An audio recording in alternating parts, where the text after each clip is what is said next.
No matter what deals you're working these days, you probably have multiple people part of that decision-making process. It's important that you get the right people on as soon as possible. In this episode, we're going to give you a strategy that actually works. It worked for Nick, and I know it's going to work for you as well.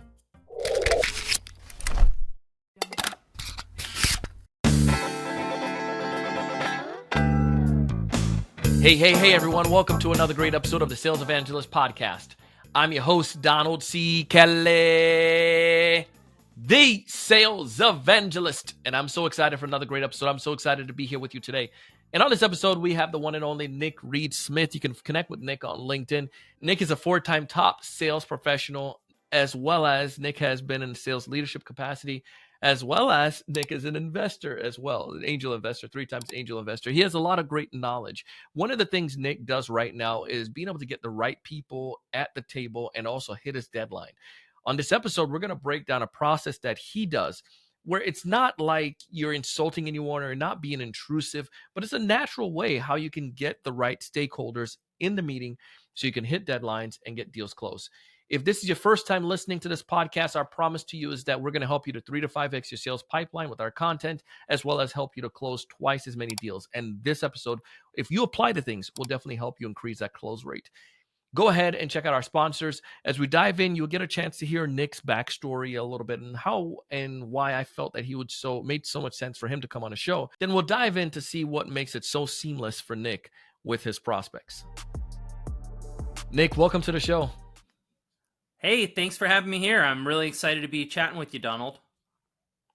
Well, one of the things that we've realized as a sales rep is the deals, the sales processes, they're getting a little bit more complex. More and more people are part of that. And I'm always looking for new ways, and my listeners as well, like how we can become more effective with that. And some of this may just be going back to the old school method. Before we dive into that, before we go a little bit deeper into that conversation today, why don't you give us a second and tell us a little bit more about what you do? I bragged about you for a second there, Nick, but I think you can do it better than I can. Tell us a little bit more about what you do, what you're selling, all that fun stuff. Yeah, absolutely. Hey, Donald, thanks so much for having me here. So Nick Reed-Smith, been in sales for a few years, actually, prior to being an individual contributor where I'm at today. I was the head of sales at my last company, 7 Hills Technology. So I've been in and around the tech space for a few years, both in leadership, individual contributor roles, both dotted line, direct, reports, all that kind of stuff. So sold everything from, small little 2K deals up to 6-figure deals, and, from SaaS and services. And yeah, I sell a SaaS product today, very target audience. So I won't waste any time telling you about the product specifically. It's a lot of fun. And I think sales is the best career out there. I couldn't agree with you more on that. I could not agree with this man more on that one. You've done some things that have been really remarkable, and congratulations on the career path so far. One of the things that you're pretty good at is coming in as that executive. And I think maybe because of your experience as that executive, but when you are working right now with, and when I say you, like for all of us, when we're working right now with a team or with an organization of buyers, there are multiple people part of that. The buyers, they know what sellers are doing because they're doing the same thing in their organization. Nobody wants an order taker anymore. Nobody wants somebody who's just going to be there to try to push them or probe them into buying and try to use a trick by saying what you got to do is before the end of the month. They want people who can be that consultant. Managing those multiple different stakeholders, that ain't easy. Straight up, like the deadlines, multiple stakeholders, it's a challenge, especially on an enterprise level deal. I know you have an experience. A story, so to speak. And I would love for you to break that story down. Tell me a little bit about your experience with one of the deals that you are working with.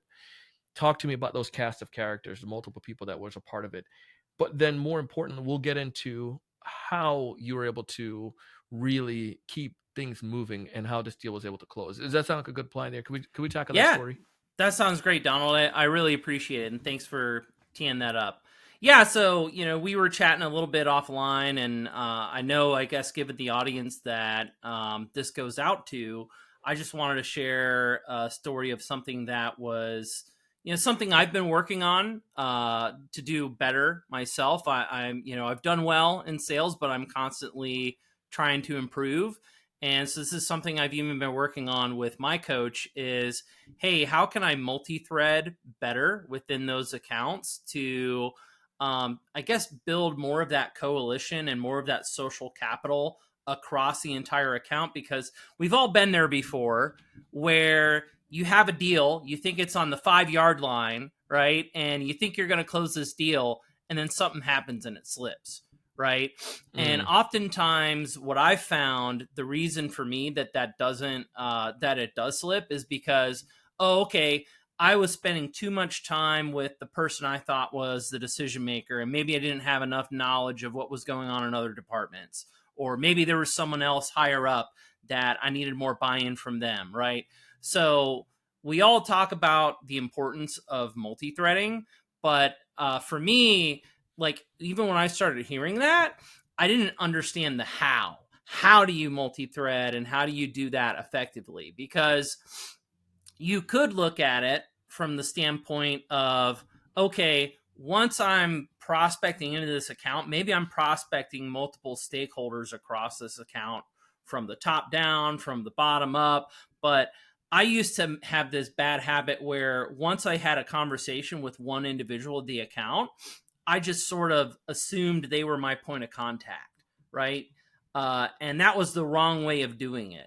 And so now what I try and do ahead of time is... Why was that the wrong way? Yeah.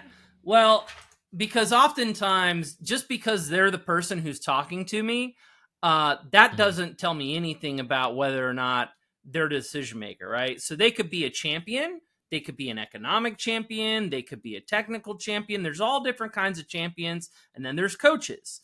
So sometimes you find somebody who, hey, they're really excited about what you're doing. They're engaged, but maybe they don't have any positional authority. Maybe they don't have really any influence in terms of the deal.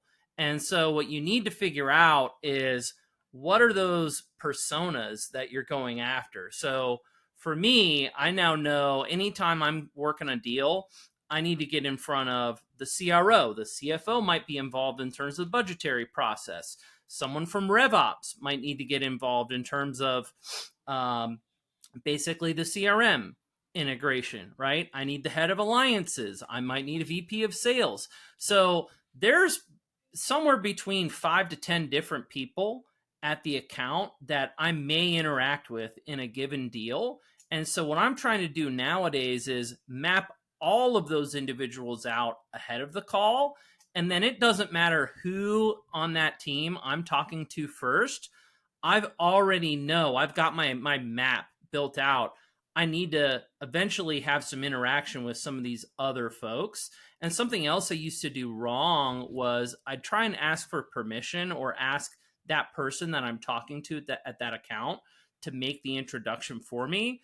But the problem with that is you're really asking them to stick their neck out for you versus, and you're kind of giving control away in that situation, versus if you communicate to them, hey, listen, this is a target account. There's been multiple people from my team have been reaching out to people on your team. So, I know that Julie over here, the CRO, she needs to get engaged. I know that Bob over here in RevOps, he's gonna, so, I'm not going over your head, but just so you know, if any of these people bring up my name, it's not because I'm going over your head. There's multiple people at our account reaching out to people at your account, right? No matter what it is that you tell me, whether or not you're interested, that stuff has been going on. So kind of framing it that way, you don't relinquish control and ask for permission. It's more of an asking for forgiveness, or like, hey, I'm keeping you informed of what's going on here. And some people might look at that as a little pushy, but I think it's just the way that we got to go these days. Yeah, I mean, I don't think that's pushy. Like, I feel that it's more, you're setting, it's just putting all the cards on the table, right? And I feel like oftentimes as seller, we feel, and go back to what you said, it's like, it's giving up the permission, giving up control. and trying to ask for that permission. I'm like, I'm a grown man. I don't need no like, I don't need no permission from that. And I'm the expert on this. I've done this. I've sold to companies like you. I've helped companies like you. And in order for us to really help you, this is what we do. And these are the people that we've had connections with or are having connections with. And I'm just giving you up to speed, like up to date information. So you are well aware. I think it's brilliant in that sense, but it's not so much as a subservient, like, hey, Nick, can you bring Barbara in the conversation as well? Like, no, like I know Barbara needs to be here. We've sold this 10,000 times. Yep. These are the people that needs to be a part of that. If you really want to solve X problem. And these are the people we've had. And I love the idea of like our organization's a targeted account.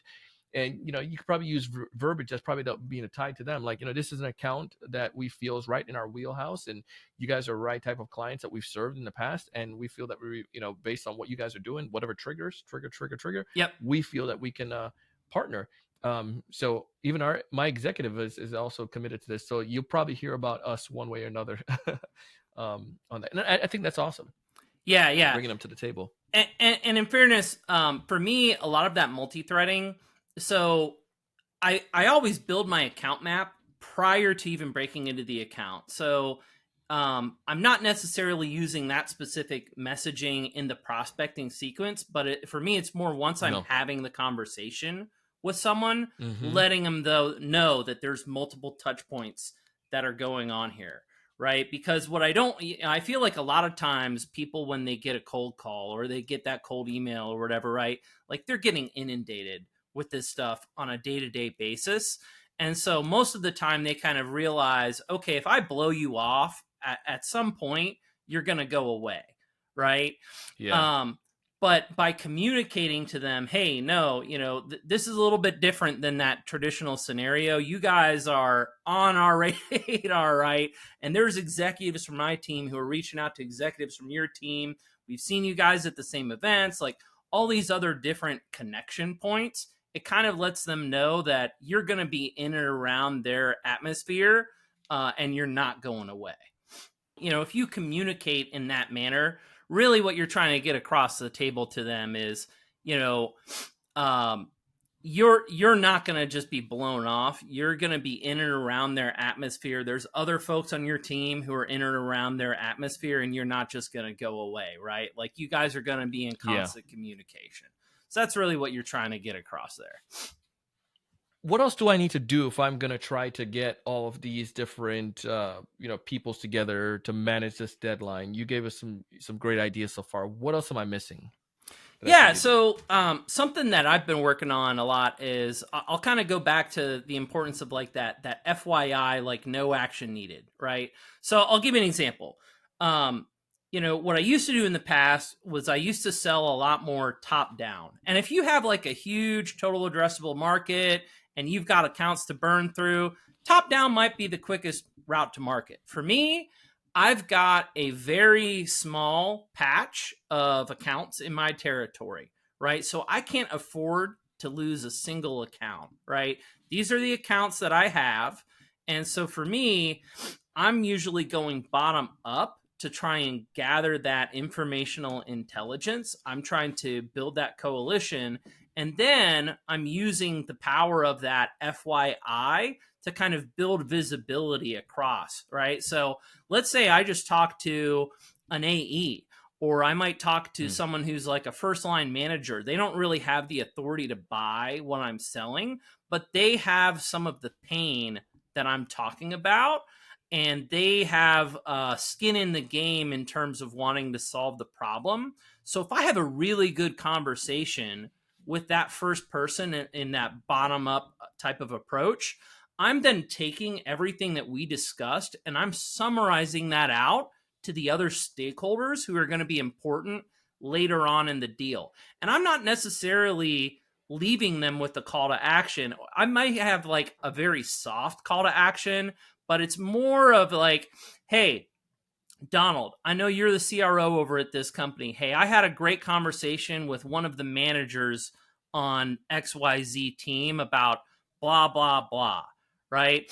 And this is what we talked about. And here's how that would benefit you specifically. By the way, Donald, I know you're busy, this is not a top priority for you right now. So I'm just doing you the courtesy of keeping you informed. If you want more information about this, I'm happy to hop on a call with you one-to-one, but that isn't necessary right now. So I'm taking that similar messaging to that across the organization, right? So I may have just talked to, Bob, who's the first line manager over here, but now I'm reaching out to his CRO, I'm reaching out to his VP of RevOps, I'm reaching out to all of these other folks. And that's what I did in the specific story I shared with you earlier, is those types of things. It helps you build that visibility across the organization. And then the other thing that's going on is when I'm talking to, Bob, who's that first line manager, when I show up on that first call, again, I'm coming in prepared with my account map. I know the name of Susie, the CRO. I know the name of Jim, the VP of RevOps. I've done all that research and I'm name dropping them in the call instead of me asking like, hey, typically the head of RevOps would get involved in a call like that. Do you happen to know who that person is? And like, that's being reactive. So being proactive about it is saying, hey, Bob, just as a heads up, I already noticed that Jim, the head of RevOps, he's connected to Kijun over at my team. And, it looks like the two of them were both on an event together. And actually, it looks like he may have, whatever. So I'm trying to name drop and make it seem like we've already been having these conversations. What is the what about the deadlines part? How does this help you to hit deadlines? Yeah, it definitely helps, because if you're communicating across the chain, like, so for me, deadlines, there's a number of different things that come into play here, right? So, Sure. First of all, you have to understand what is their implementation date, right? And that goes back to like Skip Miller, right? So having that I date is very important, because a lot of times we in sales, we try and create urgency, and it's all about me or, what my needs are. That doesn't really go over that well. It tends to work better if you understand what their needs are. Now, sometimes they might be trying to push it off, right? Like, hey, this isn't my top priority or something like that, right? But understanding what are, like, hey, what are the C-level initiatives that are going on right now? What are the KPIs that each of you are being held to? Because each of these different stakeholders that you're talking to, they've got a different KPI that they're probably being held accountable to. And then understanding what each of those KPIs are, it helps you communicate that value to the different stakeholders, right?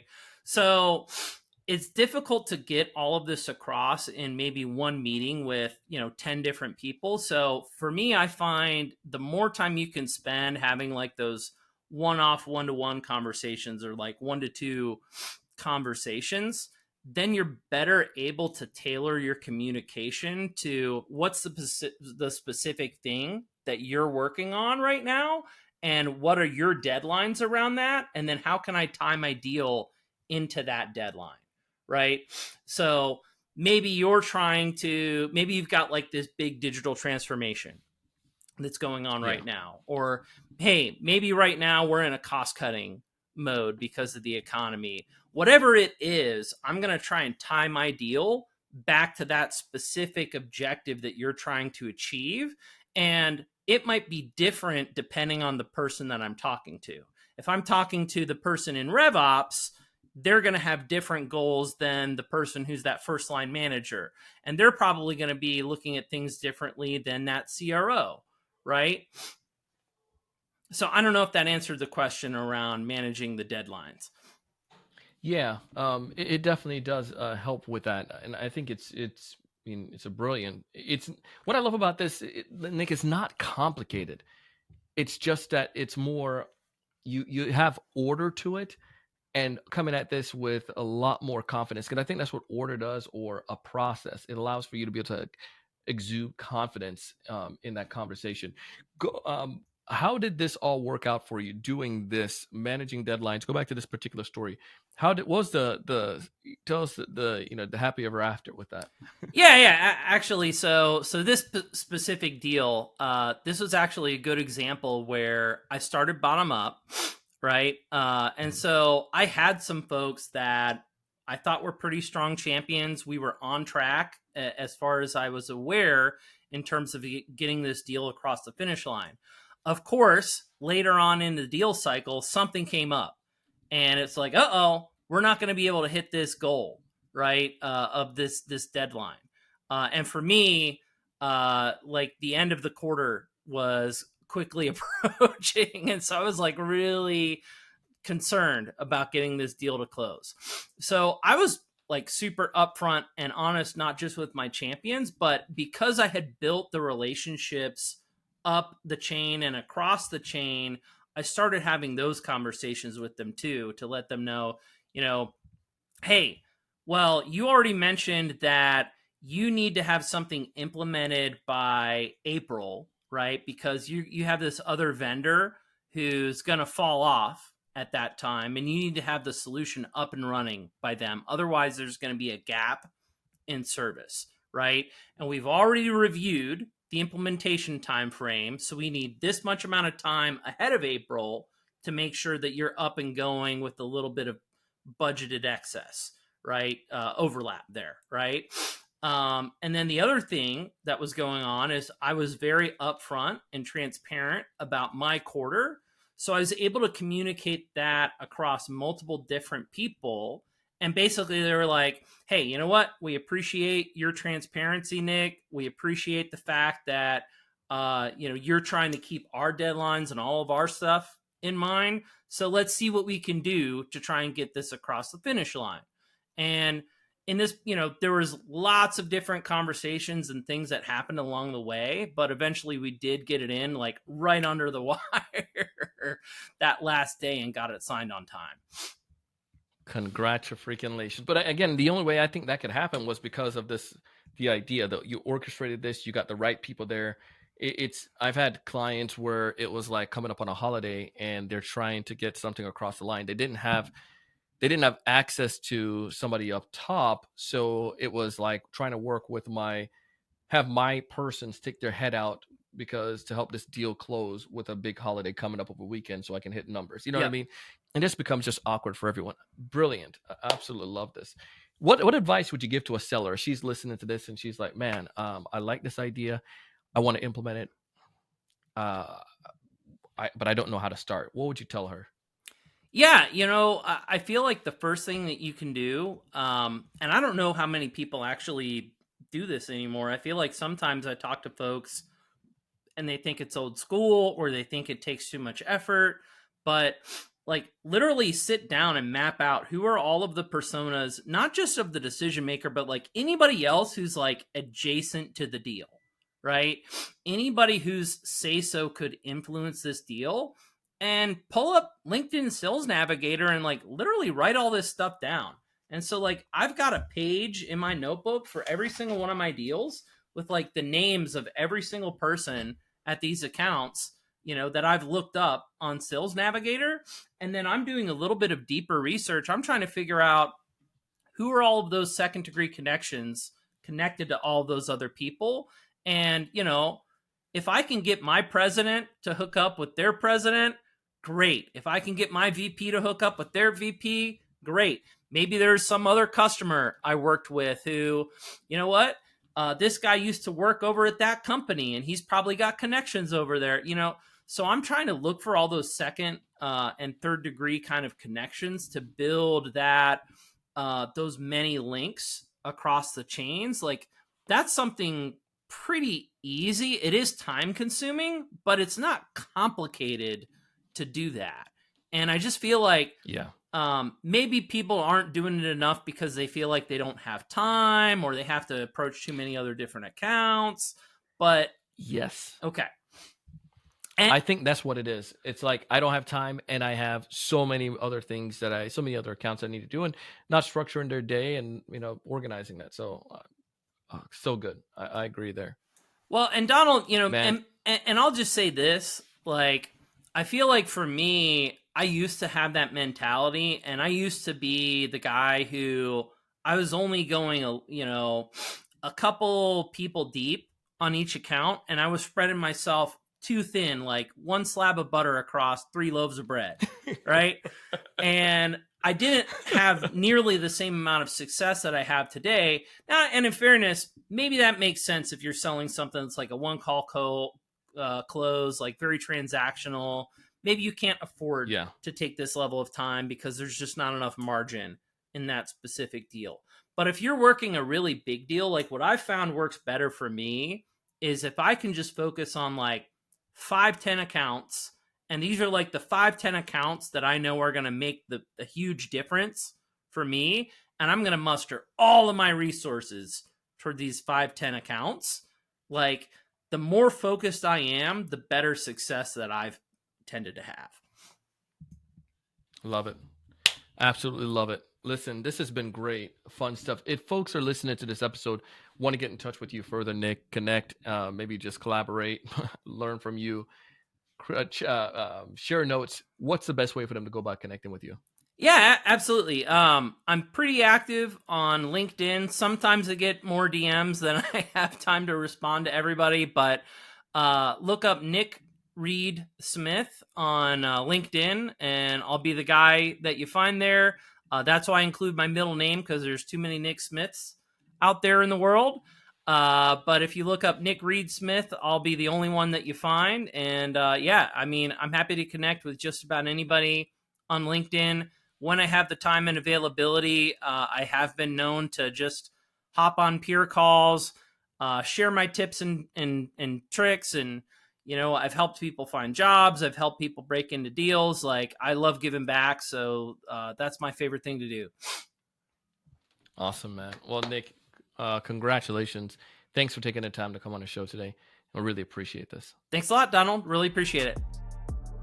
Hey, that was Nick Reed Smith. Please go ahead and connect with him. Tell him that you heard him here on the Sales Evangelist Podcast. I'm excited to be able to dive into what he shared and to apply it not only with myself, but also with the clients. I mean, the strategy there, it's simple and it works. Now, the critical component here with any of these episodes is that we can definitely promise you we're going to help you to 3 to 5x your sales pipeline and double the close rate that you have. But it's not going to work if you just listen. You got to listen and apply. So I want you to apply. I want you to connect with me on LinkedIn, Donald C. Kelly. Don't just follow. Hit that three dots next to the request button, and then hit connect and drop me a message. Tell me, Donald, I heard the episode. I want to try it. I'm going to try it. I tried it and saw this result. Would love to hear from you. Also connect with Nick and take advantage of our sponsors, man. They're giving you some amazing offer to help you out, to help you improve your sales game. As always, I want you to thrive and succeed. If you haven't done so already, check out our LinkedIn prospecting course. We promise that we'll help you to get at least 3 to 5 appointments scheduled per week from just naturally prospecting on LinkedIn in a human, natural way. You're going to love it. Check it out. Find all the details below. As always, raise your level of thinking, go out and do big things. Thanks so much for watching.